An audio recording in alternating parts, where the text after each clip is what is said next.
retour à Rennes pour cette nouvelle table ronde formation, parcours vers l'emploi. Nous sommes accompagnés sur cette table ronde avec le président de la CCI Ille-et-Vilaine, Monsieur Croc, Madame Pellerin qui est à la région en charge des lycées. Nous avons également Monsieur Monnier en charge des VIE, bonjour. Business France. Et nous avons également, alors c'est notre fil rouge peut-être, puisqu'on l'a dit tout à l'heure en édito, et je vais me permettre de le dire, c'est quand même une filière, les télécoms, la cybersécurité, Monsieur Dupuis, qui est une filière dont on peut s'enorgueillir ici en région Bretagne. Tout à fait. Bon, Monsieur Dupuis. Je vais, avant toute chose, peut-être laisser la parole à Madame la Présidente, Madame la Présidente Pellerin, sur un peu nous peindre la situation en Bretagne. Comme l'a dit tout à l'heure le président de la région, on est une région ici dynamique, on est proche du plein emploi, mais il y a quand même des trous dans la raquette. Bien, bonjour à toutes et à tous. Oui, effectivement, si on regarde l'état des lieux de la Bretagne en termes d'emploi, on est plutôt pas mal. Hein. La carte postale est assez jolie. On a un taux de chômage qui est de 5,8%. Donc c'est satisfaisant hein, pour les élus que nous sommes. On n'est plus du tout dans le même contexte d'il y a 10 ans où toutes les politiques locales étaient concentrées sur la recherche de relais de croissance, de création d'activités pour justement générer de l'emploi. On est vraiment dans un contexte très différent qui réinterroge nos politiques d'ailleurs. Mais bien évidemment, ça cache aussi des disparités entre territoires, avec des territoires est de Rennes qui sont sur des taux de chômage en dessous de 4%. Donc là, on est vraiment sur du plein emploi. Et puis des territoires moins favorisés. Hein. On est à Rennes, dans certains quartiers de Rennes, on est encore sur des taux de chômage de 10%. Donc il faut pas oublier ça, ces disparités. Mais c'est vrai que globalement, on est dans une situation plutôt favorable en région Bretagne. Et je suis très heureuse d'avoir entendu ce qui a été dit dans la table ronde précédente. C'est effectivement lié au potentiel académique, au potentiel de recherche, au potentiel d'innovation. Et tout ça fait qu'il y a eu des activités, y compris de belles entreprises, de beaux exemples d'entreprises qui ont généré de l'activité et de l'emploi sur le territoire. On va parler dans quelques instants et je vais vous redonner la parole. Hormis les questions de disparité en fonction du territoire, mais aussi des origines sociales, il y a aussi cette question de la féminisation du monde de l'industrie. On a besoin, dans des secteurs qui recrutent, d'avoir plus de femmes. Et ça se passe dès l'enseignement, dès le lycée. Il faut que les jeunes femmes s'engagent vers les filières scientifiques. On a besoin de ça aussi. Oui, effectivement, il y a un vrai problème d'attractivité de certains métiers. Dans le numérique, je pense qu'il y a vraiment un enjeu très fort.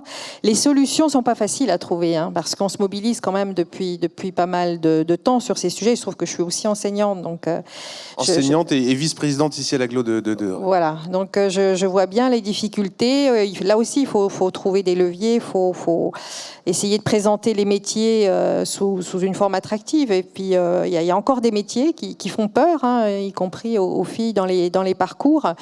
La réforme du lycée n'a pas aidé pour faire venir des femmes dans des disciplines scientifiques, dans des disciplines technologiques, mais il faut continuer à travailler tous ces sujets. Monsieur Dupuis, ça me donne l'occasion de mettre en avant le travail que vous réalisez en tant que directeur d'Orange Campus Cyber. La région Bretagne, c'est une terre de télécom, on l'a rappelé tout à l'heure, 60 ans, et c'est ici qu'on a inventé le Minitel, c'est ici qu'on invente la box de demain, mais c'est aussi les métiers d'avenir. On en a parlé dans la table précédente, la cybersécurité, c'est une des transformations aujourd'hui essentielles, le digital, et vous œuvrez en cela dans la région Bretagne, qui est une région modèle. Alors c'est une région modèle, c'est une région d'histoire, une histoire des télécommunications, bien entendu. Histoire des télécommunications, évidemment, mais surtout du numérique, de façon globale. Et derrière cette histoire, il y a tout le cheminement de l'adossement des entreprises au numérique. Aujourd'hui, on est totalement dépendant du numérique. Et Orange, évidemment, a construit une grande partie de ses innovations, de sa dynamique de formation dans le cœur de la Bretagne. On parlait de cyber, mais il n'y a pas que. Hein. C'est vrai que sur la partie cyber, on a installé cette fameuse école cyber d'Orange en Bretagne, bien qu'elle ait une couverture internationale, puisqu'on travaille bien entendu sur la partie Europe, la partie Afrique, Tout ça à partir de la Bretagne, donc c'est un vrai choix. Je voulais rebondir sur la féminisation des métiers du numérique. Aujourd'hui, c'est vrai que si on regarde un peu les années 80, c'était à peu près 35% de femmes dans le monde de l'informatique. À l'époque, on appelait ça des programmeurs. Aujourd'hui, c'est très très compliqué d'aller, en particulier en cyber, au-delà de 11%. Métier du numérique aux alentours de 25%. Donc on sait qu'il y a un vrai challenge pour aller... convaincre, je ne sais pas si c'est ça, convaincre un peu les jeunes filles de choisir ces métiers-là. Bon, je voudrais juste soulever qu'au COMEX d'Orange, il y a quand même 6 femmes au COMEX, donc il y a vraiment une volonté d'Orange d'avoir cette dynamique d'inclure dans la formation une attractivité sur les métiers du numérique. On parle beaucoup du cyber et des femmes. C'est vrai qu'il n'y en a pas beaucoup. C'est vrai que ça fait un peu peur. Ce sont des métiers... on a tendance à voir des gens un peu... on les appelle les barbus à capuche, de temps en temps, dans le domaine de la cyber. Aujourd'hui, il y a beaucoup de métiers associés à la cybersécurité, qui ne sont pas des métiers essentiellement technologiques. Il y a du domaine juridique, il y a du domaine psychologique, il y a plein d'autres domaines. Et je pense qu'il est aussi intéressant de démystifier ce que c'est le monde du numérique, la cyber en particulier, parce qu'on parle beaucoup de cybercombattants. Bon, si on regarde un petit peu ce qu'a fait la gendarmerie, elle s'est transformée. Il y a beaucoup de femmes en gendarmerie, qui était un métier de la sécurité, mais pas du numérique, mais en tout cas, où on a vu aussi beaucoup de femmes embrasser ces carrières. Et je pense qu'il faut aussi donner du sens à ces jeunes femmes dans les nouveaux métiers. Et c'est ce qui nous amène à la formation, qui est le cœur de tout.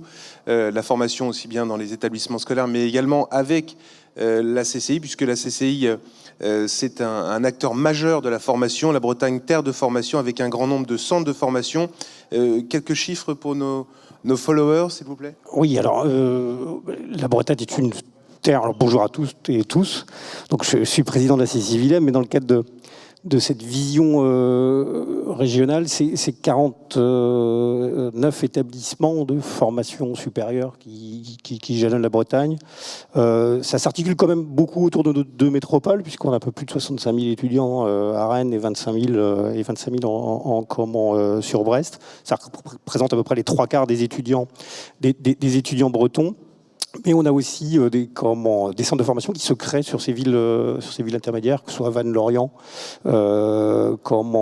Saint-Brieuc, et même dans des villes un peu plus petites. Une formation qui se fait essentiellement aujourd'hui autour des pôles universitaires, mais pas que. Et c'est tout l'enjeu, et notamment des CCI, de travailler sur... on va dire au-delà des formations universitaires, sur ce dernier kilomètre, comment est-ce qu'on va insérer en formation supérieure les personnes au plus près des attentes des entreprises, parce qu'on l'a bien dit, et c'est bien ça la problématique, c'est faire rencontrer un métier à un jeune. Et aujourd'hui, le jeune a une vision très différente. Il y a un changement du rapport au travail. Exactement. Et ça commence par un changement du rapport à ses études, et on le ressent bien dans l'ensemble de nos centres de formation. Vous êtes à la tête d'un territoire, l'Ille-et-Vilaine, qui est un territoire extrêmement dynamique. Il y a des disparités dont on parlait tout à l'heure avec Madame la Présidente. Est-ce que là aussi, au niveau des formations, il y a une attention que vous menez pour répondre aux besoins des entreprises ? On a reçu tout à l'heure la présidente du club ETI. C'est aussi cette souplesse dont c'est un honneur de conduire. Vous êtes vice-président de la CCI Bretagne, c'est bien ça ? Tout à fait. Alors, les CCI forment à peu près 32 000 personnes dans l'ensemble de leur centre de formation en Bretagne. Je vais plus spécifiquement parler de l'Ille-et-Vilaine. En Ille-et-Vilaine, on forme 2500 jeunes sur des formations continues, plus de 8000 personnes sur des formations initiales, excusez-moi, et plus de 8000 personnes dans le domaine des formations continues, qui est aussi très important. Parce que quand on parle de formation, bien entendu, on ne parle pas que des jeunes qui arrivent sur le marché du travail. Il y a aussi de plus en plus aujourd'hui de personnes qui se réorientent, qui ont besoin de se réinsérer. Et là, la formation continue est vraiment la solution.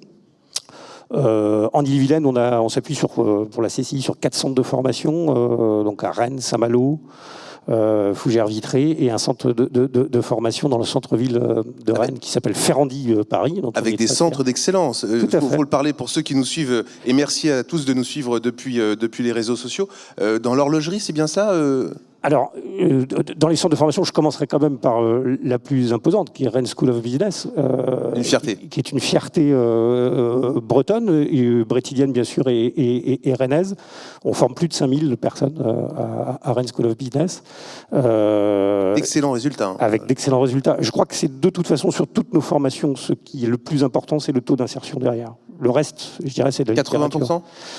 On est en moyenne de mémoire à 83%. Sur certaines filières, on est de l'ordre de 90 à 95%. On peut applaudir, s'il vous plaît, messieurs. Dames, c'est véritablement un succès et on vous en félicite. Avec des secteurs de... Je me permets de rebondir parce que ça m'a... Tout à fait. On va retrouver donc Rennes School of Business, l'école Ferrandi Paris, qui est une vraie... qui est pour nous aussi une vraie démonstration.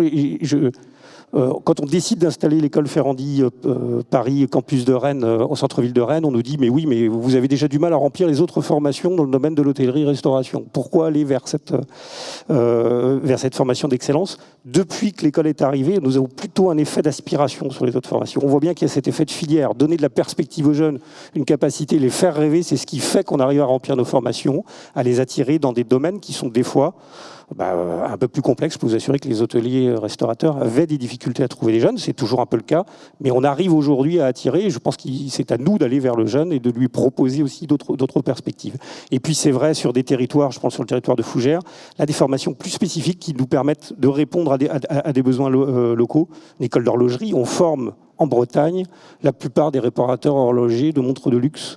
Il n'y a que 3 écoles équivalentes dans le monde. Je pense que vous ne savez pas, et c'est d'ailleurs une école qui est fortement appuyée par le conseil régional, que je remercie, sur les domaines de l'optique, de l'audioprothèse. On voit bien qu'un tas de domaines et de niches nous permettent aussi d'étoffer, on va dire, l'offre de formation et de répondre à l'ensemble des enjeux du territoire. Merci pour cette peinture du territoire. On va sortir un peu de la Bretagne, parce que la Bretagne est une terre qui s'exporte, mais qui attire énormément. Avec vous, Christophe Meunier, vous êtes directeur donc, du volontariat international en entreprise VIE de Business France. Vous m'avez dit en préparant cette intervention que vous alliez sortir de votre zone de confort et nous parler du triptyque qui porte Business France. C'est pas uniquement les VIE, c'est également l'export et l'attractivité. Oui, bonjour à tous. Donc, Business France, l'agence pour l'internationalisation de l'économie française, a trois grands métiers.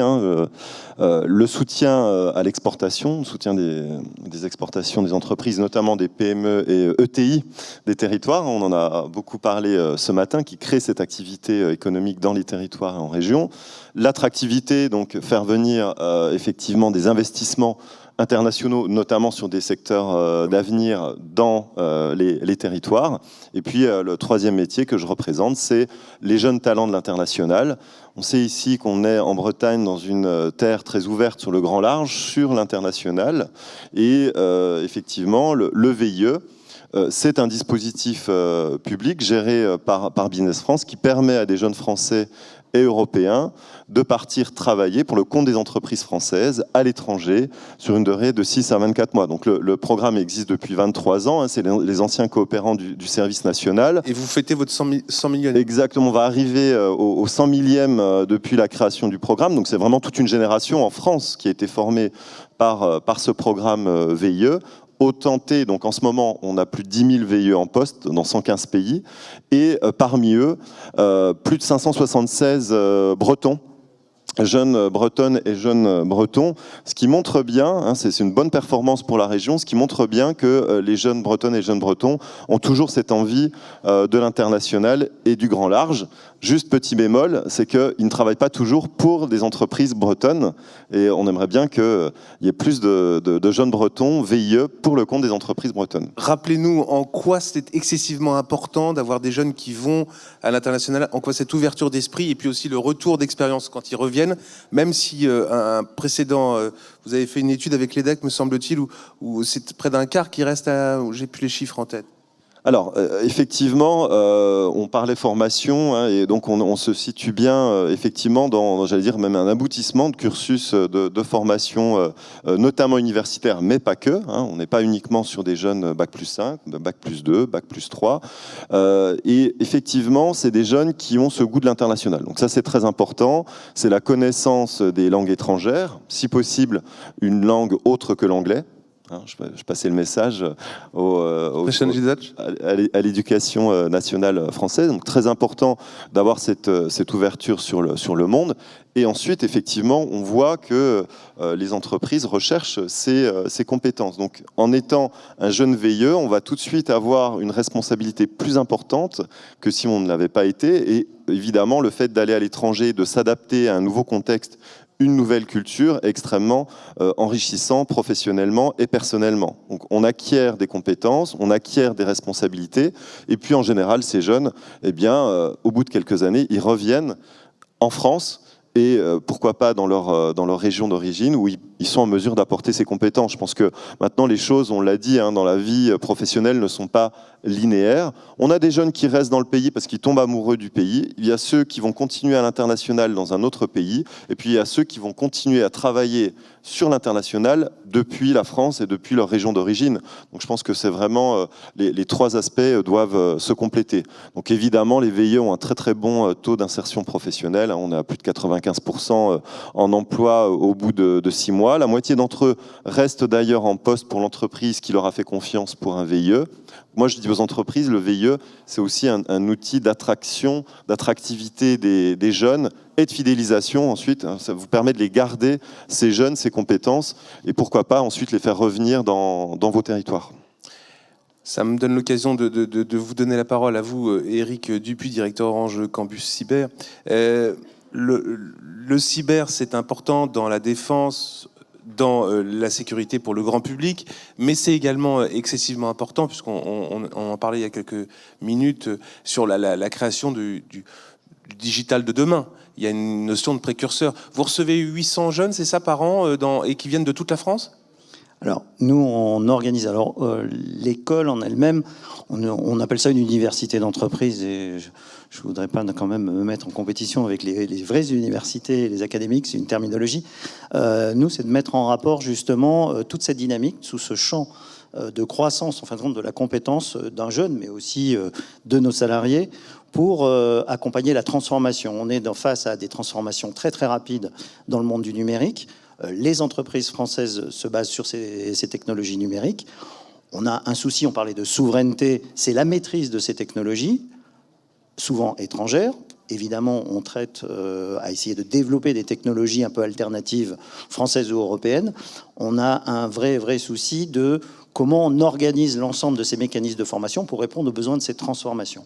Transformation en termes d'attractivité de recrutement, évidemment, c'est essayer d'aller, on parlait tout à l'heure des jeunes filles, mais c'est-à-dire de démarrer dès l'initial pour pouvoir aller vers ces métiers de l'aide des technologies de l'information, mais aussi nos salariés qui sont face à des évolutions rapides. Vous avez tous noté les évolutions rapides autour de l'intelligence artificielle. On a eu le cloud à une époque. On a le cyber aujourd'hui parce qu'il faut le protéger, cet espace numérique, face à des nouvelles technologies. On parlait de la partie étrangère. Aujourd'hui, c'est pas l'entre-soi. Le but de la souveraineté, c'est pas se renfermer sur soi.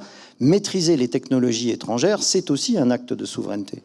Et côté Orange, nous avons beaucoup de partenaires technologiques de tous les pays. Nous sommes dans plus de 200 pays, donc on a aussi des rapports économiques avec tout l'écosystème mondial.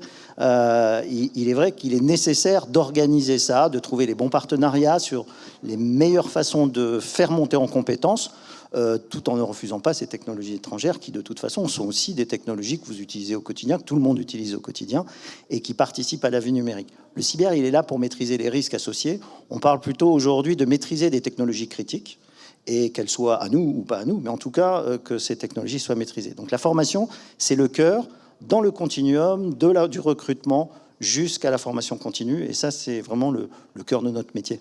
Le cœur de votre métier, qui est également partagé par la région, qui a une singularité, c'est le financement que vous apportez à ces personnes qui souhaitent se reconvertir ou se rediriger vers l'emploi.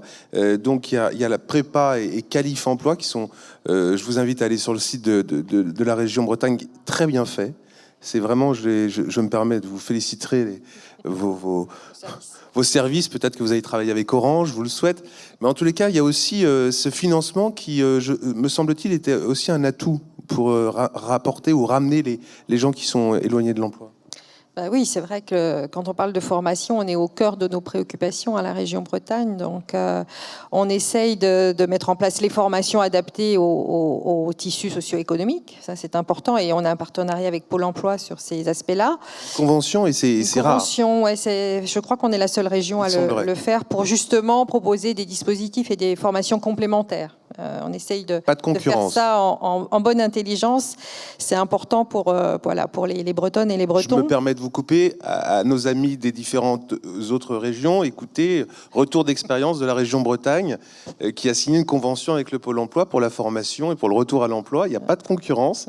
En bonne intelligence, écoutons. Vous savez que le slogan de la ville de Rennes, c'est « Vivre en intelligence ». Pas de pub, arrêtez. On peut le déployer sur l'ensemble du territoire. On essaye en général, à la méthode bretonne, de faire les choses en bonne intelligence pour que ça bénéficie aux habitants de la région Bretagne. Donc c'est vrai que la formation, c'est important, la formation en tant que telle, mais aussi l'accompagnement à la formation. Parce qu'il y a encore des freins à la formation et on voit bien que dans certains territoires, pour certains publics fragiles, il y a des freins à lever. Ça passe par la mobilité. On accompagne par exemple l'obtention du permis de conduire pour les jeunes, 1 500 € pour faciliter l'obtention du permis de conduire.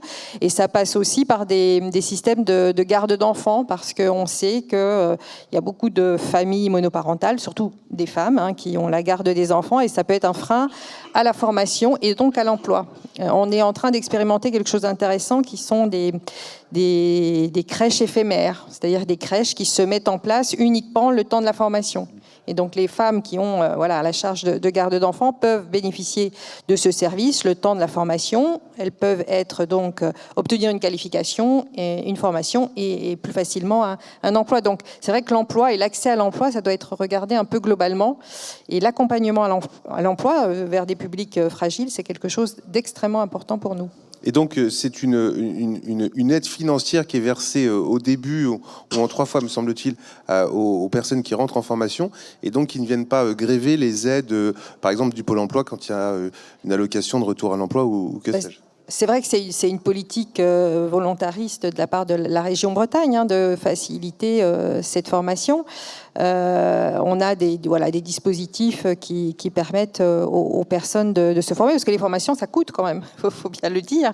Donc à un moment donné, ce frein-là, le frein financier doit être aussi levé. Je parlais des modes de garde d'enfants, je parlais de la mobilité, mais l'aspect financier, c'est bien évidemment important aussi. Il semblerait qu'il y ait un reste à charge maintenant pour les gens qui vont rentrer en formation. Est-ce que vous avez entendu parler de cette évolution de la fiscalité, où il semblerait que ça soit dans les petits papiers du gouvernement, mais bon, c'est peut-être un peu trop actuel. Parlons des filières qui marchent bien et qui se développent en région Bretagne et que vous accompagnez auprès de la CCI. Donc il y a le numérique, mais est-ce qu'il y a d'autres domaines sur lesquels il y a une vraie demande? La ressource en matière grise est rare. Oui, alors on en parlait, notamment en Ille-et-Vilaine, on a des bassins d'emploi avec des taux de chômage en dessous de 4%, enfin qui sont très en dessous, on va dire, de ce qu'on appelle de national et même au niveau régional. Tous les secteurs d'activité souffrent en termes de capacité à aller rechercher des talents. On est donc dans les filières. Je parlais de l'hôtellerie-restauration. Comment est-ce qu'on attire les jeunes sur ce type de filière? C'est en leur donnant des perspectives en tant que telles. Je crois qu'il y a vraiment des sujets qui sont importants et qui sont aussi bien sur la formation initiale que dans la formation continue. C'est comment est-ce qu'on fait évoluer rapidement nos outils de formation pour répondre aux besoins des entreprises et aux attentes des jeunes. On est bien là à la frontière entre les deux, notamment la RSE. Enfin, moi, quand j'ai fait mes formations il y a quelques temps, je peux vous assurer, je n'entendais pas parler d'énergie, je n'entendais pas parler de sobriété, je n'entendais pas parler de RSE. Aujourd'hui, ce sont des choses qu'on insère dans l'ensemble des formations. Je dirais que peu importe le secteur d'activité, et aussi sur les formations continues, on le voit bien, et ça a bien été dit, bien sûr pour la cyber, mais c'est vrai dans toutes les activités, où aujourd'hui, il nous faut faire évoluer les talents qui sont les entreprises pour leur permettre de passer ces transitions. Le vrai enjeu pour nous dans les formations, c'est d'être agile et de pouvoir très rapidement mettre en adéquation la bonne formation en fonction des attentes des entreprises. ne pas oublier les attentes des jeunes, parce qu'il faut pouvoir les remplir. Voilà, donc c'est faire cet intermédiaire. Je voulais revenir sur une chose qui est quand même juste la partie apprentissage, qui a quand même été vraiment un révélateur et qu'on connaît depuis maintenant 4-5 ans, avec un niveau d'insertion dans l'emploi derrière qui est juste le meilleur qu'on puisse connaître, et une vraie capacité à nouer justement l'entreprise et la formation. Et c'est à souligner, et c'est ce que l'on porte dans nos CFA, où on a un peu plus de 2000 apprentis aujourd'hui. Rappelons que les CCI sont les deuxièmes entreprises de formation. On le répète, nous sommes le deuxième formateur après l'éducation nationale, et on est plutôt dans le silo justement de cette interaction avec l'entreprise. Voilà. L'éducation nationale forme les hommes et les esprits, nous formons des métiers. Voilà, c'est ce que j'ai tendance à vouloir dire. Ça m'amène à parler de cette nouvelle promotion, ce lancement de promotion de VIE France 2030. Est-ce que vous pouvez nous éclairer sur ce que c'est? Et ça répond vraiment là aussi à une demande, à une stratégie sur le long cours. Oui, on parlait tout à l'heure effectivement de l'ensemble des défis qu'ont à relever les entreprises bretonnes par rapport à cette transition. Je pense que ça peut être aussi un atout pour les entreprises pour attirer justement les jeunes et les compétences. Et les jeunes, ils veulent participer à cette transformation, à cette transition. Donc ensemble, avec la Chambre de commerce, la région, les établissements d'enseignement, on peut promouvoir cette formule du VIE pour justement permettre aux jeunes à la fois de renforcer leurs compétences dans ces secteurs d'avenir ou sur ces sujets d'avenir, mais aussi ensuite de contribuer à la transformation des entreprises bretonnes. Donc il y a deux possibilités, effectivement, des entreprises bretonnes qui sont déjà dans la transition énergétique, écologique et qui vont pouvoir se développer en utilisant ces VIE, donc c'est un accélérateur de croissance, et puis d'autre part, pour les entreprises des secteurs traditionnels, c'est intégrer ces jeunes pour accomplir leur transformation et leur métamorphose.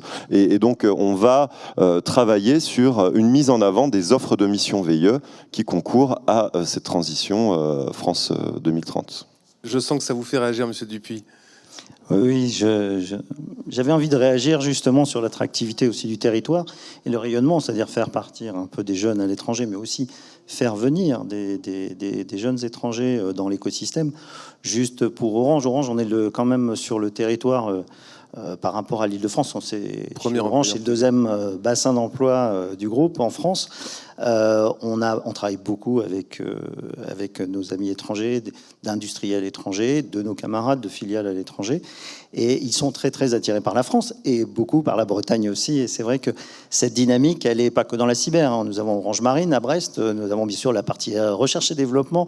Et on a besoin aussi de cerveaux qui pensent différemment, qui voient différemment. On parlait de langue aussi, de traverser des échanges multiculturels. Donc je voulais réagir parce que c'est vraiment, vraiment des outils qui nous importent pour pouvoir travailler avec tous nos camarades, surtout européens, évidemment. Juste, on est un jeune passionné par le digital, etc. Comment est-ce qu'on fait? On va sur quel site? Comment est-ce qu'on peut s'inscrire? Je sais que les places sont chères. Est-ce que vous pourriez informer nos followers, s'il vous plaît? Alors, évidemment, dans le domaine du numérique, chez Orange, nous recrutons évidemment via un portail qui s'appelle Orange Jobs, qui va changer peut-être un peu de nom, mais vous avez un portail dédié à tous les jobs en France, mais aussi à l'étranger, qui permet de postuler aux centaines de postes qu'il y a au sein du groupe sur le territoire français, en Bretagne évidemment, et on recrute aussi beaucoup dans le domaine digital, surtout chez nos amis d'Orange Cyberdéfense en particulier, ou toutes les filiales qui travaillent dans le domaine du numérique. Donc Orange Jobs, et vous trouverez tout ce que vous voulez. L'attractivité du territoire, vous voulez réagir également, monsieur? Oui, et un peu rebondir. Je crois que le leitmotiv de Rennes School of Business, c'est unfrapped thinking. Donc, justement, penser différemment, aller chercher. On reçoit à Rennes, au sein de RSB, plus de 50% de nos étudiants viennent de l'étranger.